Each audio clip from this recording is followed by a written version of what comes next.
আসসালামু আলাইকুম দর্শক, নিশ্চয়ই আপনারা অনেকেই জানেন যে ডোনাল্ড ট্রাম্প হোয়াইট হাউসে প্রবেশের পর অর্থাৎ ক্ষমতা গ্রহণের পর থেকে এই প্রথমবারের মতন যুক্তরাষ্ট্রের উচ্চ পর্যায়ের একটি প্রতিনিধি দল দ্বিপাক্ষিক সফরে বাংলাদেশে আসছেন বৃহস্পতিবার। সেই সফরে কারা থাকছেন যুক্তরাষ্ট্রের দক্ষিণ ও মধ্য এশিয়া বিষয়ক উপসহকারী পররাষ্ট্রমন্ত্রী নিকোল চুলিক, এবং আরেকটি ফ্লাইটে আসবেন যুক্তরাষ্ট্রের পূর্ব এশিয়া এবং প্রশান্ত মহাসাগরীয় অঞ্চল বিষয়ক উপসহকারী পররাষ্ট্রমন্ত্রী অ্যান্ড্রু হেরাপ। আর হেরাপের সঙ্গে থাকবেন মিয়ানমারে নিযুক্ত মার্কিন ভারপ্রাপ্ত রাষ্ট্রদূত সুসান স্টিভেনসন। কিছুটা ইঙ্গিত বোধহয় পাওয়া যাচ্ছে। তো প্রকাশ্যে যেটি আমাদেরকে জানানো হচ্ছে যে এই প্রতিনিধি দল বাংলাদেশ সফর করছে কী কারণে, যেসব কারণ রয়েছে তার মধ্যে রয়েছে বাংলাদেশে চলমান রাজনৈতিক সংস্কার প্রক্রিয়া, গণতান্ত্রিক উত্তরণ, রোহিঙ্গা সংকট, মিয়ানমারের রাজনৈতিক অস্থিরতা এবং যুক্তরাষ্ট্র বাংলাদেশ দ্বিপাক্ষিক সম্পর্কের নানান গুরুত্বপূর্ণ বিষয়ে আলোচনা করতে তারা আসছেন। আসলে কি বিষয়গুলো এর মধ্যে সীমাবদ্ধ? একটা ইঙ্গিত তো পাওয়া গেছে, রোহিঙ্গা সংকট। কি করতে চায় তারা রোহিঙ্গা সংকট নিয়ে? রোহিঙ্গা সংকটের আড়ালে আসলে তারা কী করতে চাইছে সেটা বুঝতে হলে আমাদেরকে একটু কদিন আগে পিছনে যেতে হবে। গত কয়েকদিন আগে জাতিসংঘের মহাসচিব অ্যান্তোনিও গুতেরেস তিনি বাংলাদেশ সফর করে গেলেন, এবং বাংলাদেশ সফরের সময় তিনি যে জিনিসটি চেয়েছিলেন, আবদার বলি, দাবি বলি, প্রস্তাব বলি, তিনি মিয়ানমারের রাখাইনে পরিবেশের জন্য বাংলাদেশকে করিডোর হিসেবে ব্যবহারের প্রস্তাব করেছেন, এবং সেটি সম্ভবত মেনে নেওয়া হচ্ছে যতদূর জানা যাচ্ছে। এবং এই করিডোর কি জন্য ব্যবহার করা হবে? মানবিক সহায়তা মিয়ানমারে পৌঁছে দেওয়ার জন্য এই করিডোর ব্যবহার করা হবে, এমনটি তারা বলছে। আসলে কি এর ভেতরে কি রয়েছে তা বুঝতে গেলে আমাদেরকে বার্মা অ্যাক্ট সম্পর্কে কিছুটা ধারণা দেওয়া দরকার। বার্মা অ্যাক্ট সম্বন্ধেও আপনারা নিশ্চয়ই অনেকে জানেন যে জো বাইডেন যখন ক্ষমতায় ছিলেন তখন 2022 সালে তার দেশের প্রতিরক্ষা বিভাগকে $817 বিলিয়ন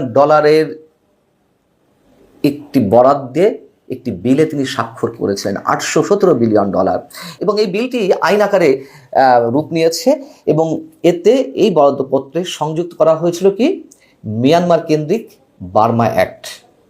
এবং এই বার্মা অ্যাক্ট নিঃসন্দেহে বাংলাদেশ, ভারত, চীন, এই অঞ্চলের আর যেই রাষ্ট্রগুলো আছে সংশ্লিষ্ট নিশ্চয়ই সবার মনোযোগ কেড়েছে।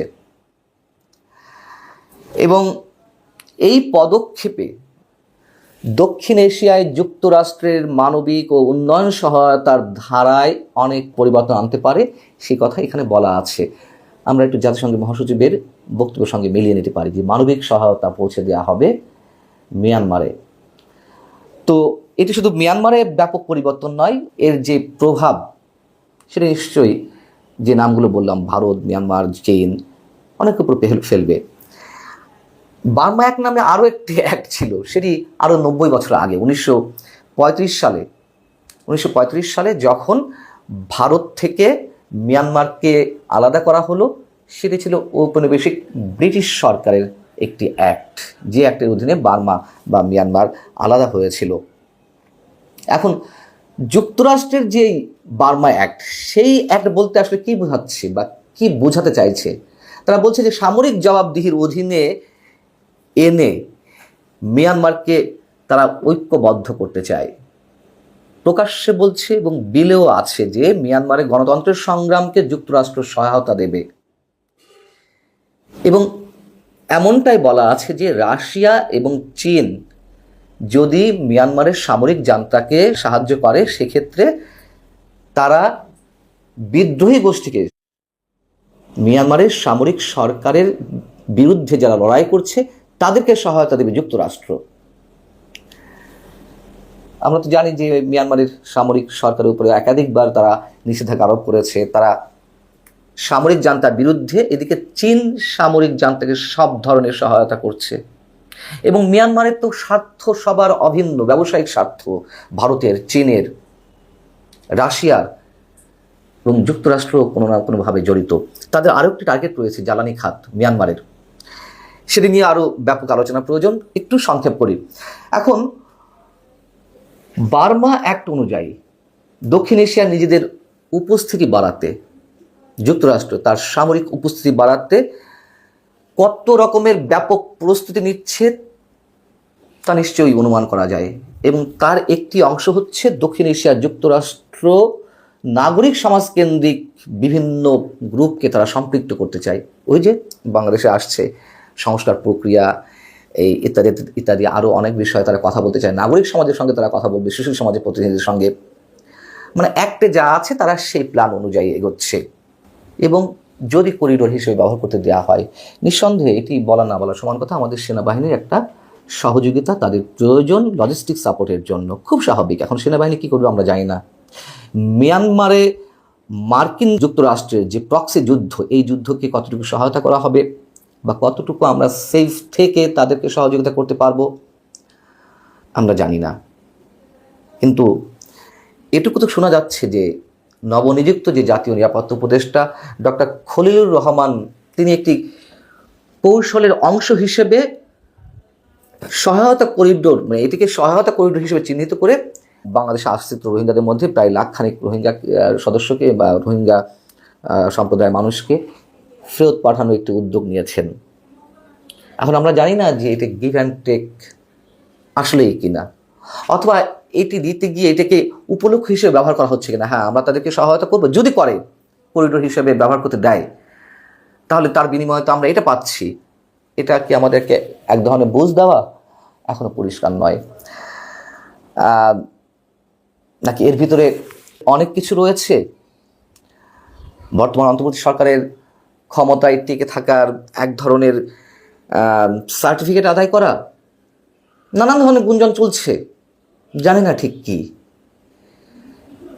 এবং এর যে বিরূপ প্রভাব পড়বে,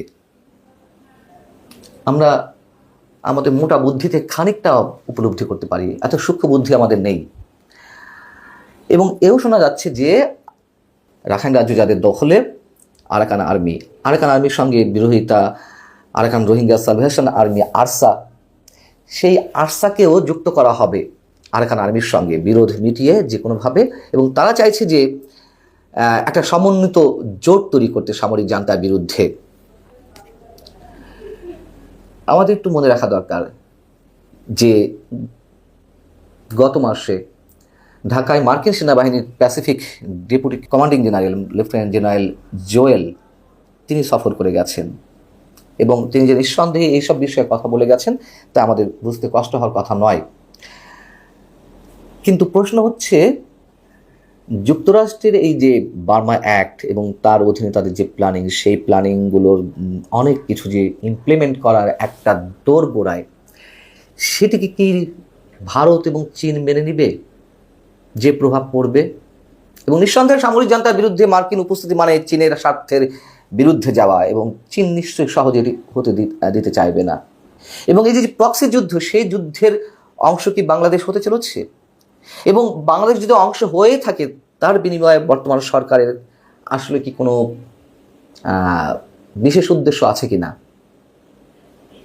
এবং ভারত আর চীনের সেক্ষেত্রে একটা কৌশলগত মিত্রতা সৃষ্টি হয় কিনা, সময় বলে দেবে, আমাদের দেখার বিষয়। আপাতত এ পর্যন্ত। ভালো থাকুন সবাই, আল্লাহ হাফেজ।